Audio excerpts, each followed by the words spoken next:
Hello friends, today is Monday, the day after Father's Day. And we've actually been wanting to make this video for like a long time. Months and months we've been talking about this, and today felt like the perfect day.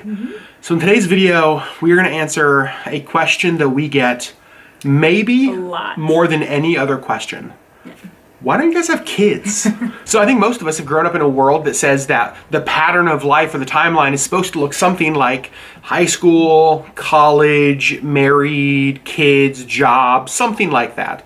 But now that we're in our late 30s, I'm 35. Okay, so now that Sherry's in her mid-30s. 35 is not late. And I'm 37, am in my late 30s. Clearly, that's not the pattern that our life has gone. And so in this video, we're gonna have a very honest conversation with you about why. And honestly, we've known since before we were married that that wasn't probably what our life was going to look like. Naturally, because Sherry, tell us what happened when you were 16. When I was 16, I was in a car accident, and from that, I learned that I had been born with a condition called Ehlers-Danlos syndrome, which basically just means that my connective tissue isn't very strong. So most people's is like this and very firm and not super wiggly. Mine is a little more like this and kind of a lot more fluid. So you can see it a lot in my skin, you can feel it in my skin, and it's all the organs in my body. Yeah, Sherry's skin, like even when you if you shake her hand or you feel her arm, like it's very velvety. It's very stretchy. Yeah, and so like connective tissue, like we have things like when you pull on my skin, it stops because that's what's supposed to happen. Mine doesn't do that. Sherry's doesn't. And including all of the organs in my body. Yeah, and so Ehlers-Danlos, super rare. And there are different levels of it, and you have a more milder level. I do, but a lesser version of it. But the reality is, and like a lot of research we've done, doctors you talk to, the reality is for us, if we were to proceed with natural childbirth, we would probably, at some point, there's a heightened chance that the decision would have to come down to the life of the baby or the life of Sherry. Or sacrificing the life of both. Yeah, and to be quite honest with you, like that's not a decision I'm willing to make. That's not a decision I want him to have to make. No, and so we went into marriage knowing that Sherry had Ehlers-Danlos. We went into marriage knowing that that natural childbirth, apart from an absolute miracle, was probably not going to be our route. But we still expected, okay, well, you know, we'll just adopt, right? Because that's what you do. We kind of still wanted to be parents. Very much so. And I think that's one of the things, like both of us, like that was a desire that we had, was to be mom and dad. And so we kind of started to proceed down the adoption route, looking at what would this look like. You know, do you adopt domestically, internationally? Like, where would we want to go?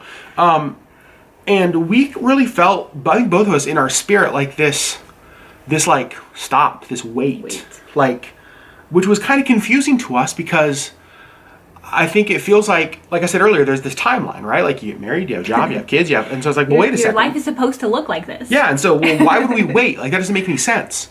And so that was and has been really confusing for us. But we've prayed about this obviously a ton. We've kind of wrestled with what this looks like. With each other and with friends. And, yeah, very much so.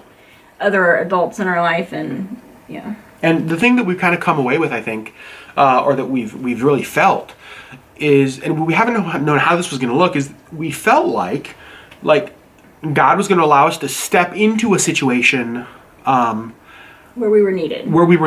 Which we thought was going to kind of look like, a teenage pregnancy where, this young girl just wasn't able to take care of her child, and we were. And so that's kind of what we thought it was going to look like. And we just thought it's like, well, okay, we're going to step into an area of need. That must be what it looks like. But like that hasn't happened. And like different situations have come up where we thought maybe this is it, or maybe this is it. We've been presented with those similar kind of situations. And we've never felt peace about pursuing that. We've never felt like this was right. Again, which was super confusing because like being mom and dad's not a bad thing, right? Like that's a good desire to have. Yet when opportunities for that desire to like be fulfilled are presented, to like not feel like it's right. It never felt right. Is confusing. Right. So we continue to wait. But in that, some of the things that we've really learned and kind of where we're at sort of today has been this sort of driving feeling that even without kids, one of the things that we need to work towards is like legacy, is leaving Investing in the next generation. investing in the next generation, leaving a legacy. For most people, legacy comes through like bloodline, right? Like kids, that's their legacy to future generations. What happens when you can't do that? And so we've kind of had to redefine what legacy looks like. Like if you take kids out of the picture, take the next generation of like your children out of the picture, and then say, okay, now I want you to leave a legacy. What do you do? Right? And so we do feel like we've had to kind of figure that out. And here's where we've landed. Number one, like we feel, first of all, our friends have lots of kids, which is awesome. Like, we have a lot of kids in our life. we went on one of our Disney trips. Oh, side note, this is one of the other reasons it's been very confusing to us, is that like people tell us all the time, like, oh, you guys make such great parents. Like, think of all the times we go to Disney, right? I think like, that we would make good parents. I have no doubt we would make great parents. So that's like confusing to us. But we were on a Disney trip recently, and we were buying gifts because we don't like to like buy gifts for just like one kid. We want to buy them for like all of them. Every kid we know. And well, not every kid, no, but like the kids that we would consider like niece and nephew level kids. Right. There's a lot of them. And there was there like a dozen that 11. We counted 11. So we have this like group of kids in our lives, both like nieces and nephews, like by blood, and then nieces and nephews through just like Lots of kids that call us friend relationship. Aunt Sherry and Uncle Papa Bear. Uncle Papa Bear. And so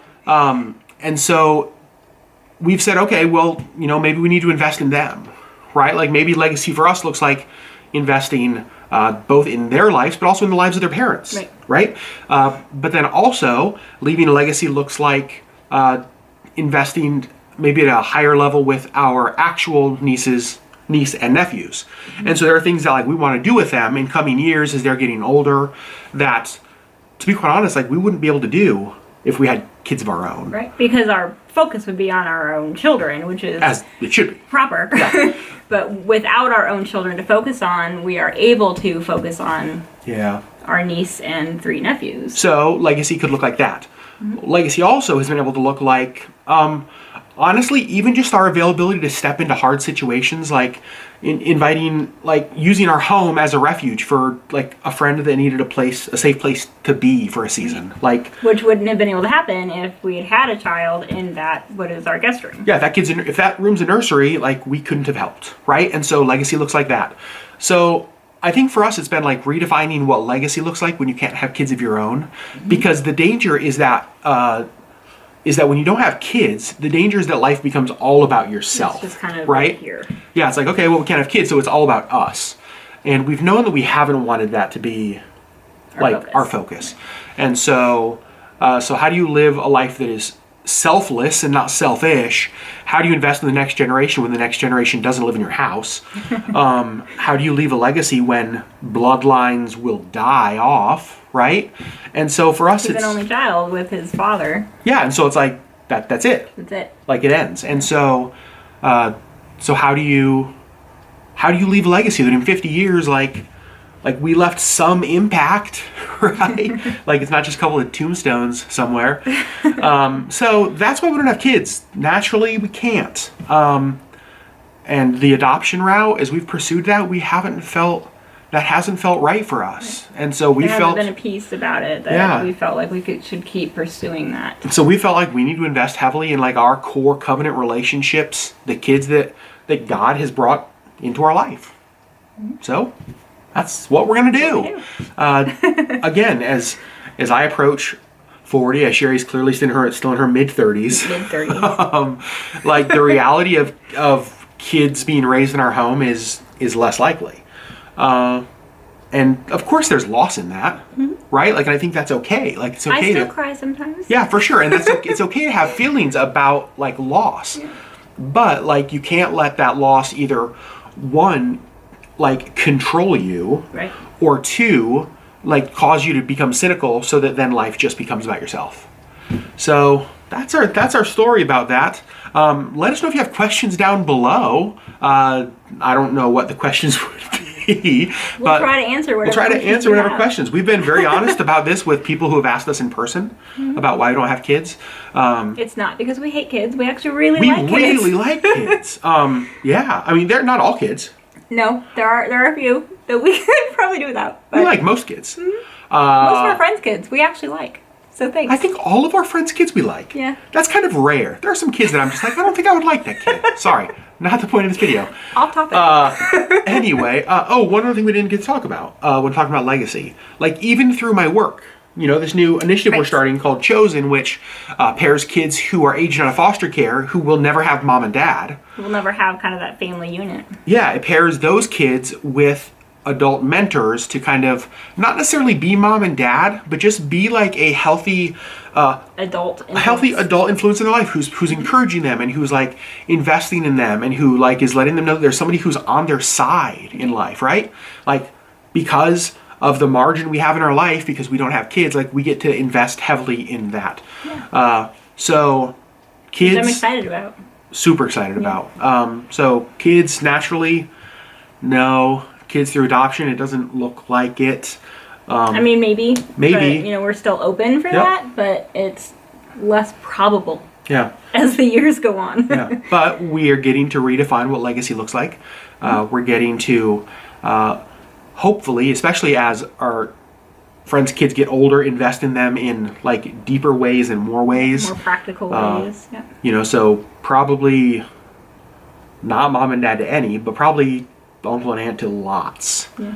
So that's our journey. It's a question we get asked a lot. Wanted to answer it for you guys, and the day after Father's Day seemed appropriate, I suppose. Again, let us know down in the comments below if you have any questions. Thanks so much for watching. We appreciate you guys joining us on this journey, and we will see you hopefully on Wednesday with a vlog. We're going to try to vlog. We have an idea. Ooh. See you guys on Wednesday. Bye-bye.